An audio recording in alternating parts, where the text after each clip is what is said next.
Hello बच्चों, चलिए प्रश्न को देखते हैं। प्रश्न दिया गया है, यह रॉड कोशिकाओं में पाया जाता है और रात में देखने में सहायक होता है। पहला है स्क्लेरोटिन, दूसरा है रेटिनॉल, तीसरा है रोडोप्सिन, लास्ट में मेलेटोनिन या मेलानिन, सॉरी मेलानिन बोला गया है। तो सबसे पहले इस प्रश्न का हम देखते हैं मुख्य अवधारणा।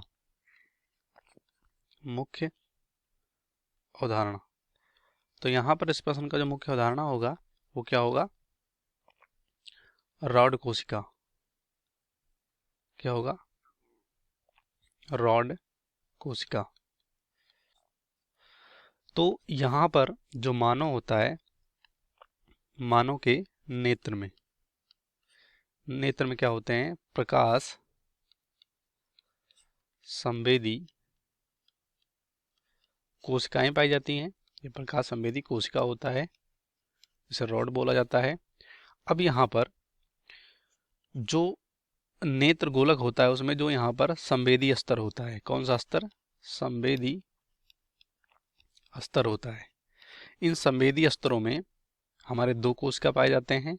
एक होता है यहाँ पर जो कोशिकाएं होती हैं वो दो होते हैं।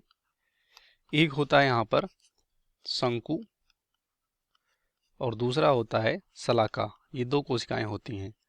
तो जो शंकु कोशिका होता है इसमें पाया जाता है जो वर्णक होता है आयोडोप्सिन, आयोडोप्सिन, और दूसरा होता है यहाँ पर रोडोप्सिन।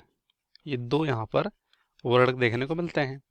तो आयोडोप्सिन जो होता है ये प्रकाश के विभिन्न रंगों को ये अलग करता है, यानी प्रकाश के विभिन्न रंगों में विभेदन करता है, विभिन्न रंगों में। और जो हमारा यहाँ पर रोडोप्सिन है ये यहाँ पर रात के समय में देखने के लिए जिम्मेदार होता है, जो कि यहाँ पर शलाका में होता है। तो यहाँ पर क्या बोला गया है? यह रॉड कोशिकाओं में पाया जाता है और रात में देखने में सहायक होता है। तो कौन सा राइट आंसर होगा? पहला है स्क्लेरोटिन, तो ये गलत होगा। दूसरा रेटिनॉल, ये भी गलत होगा।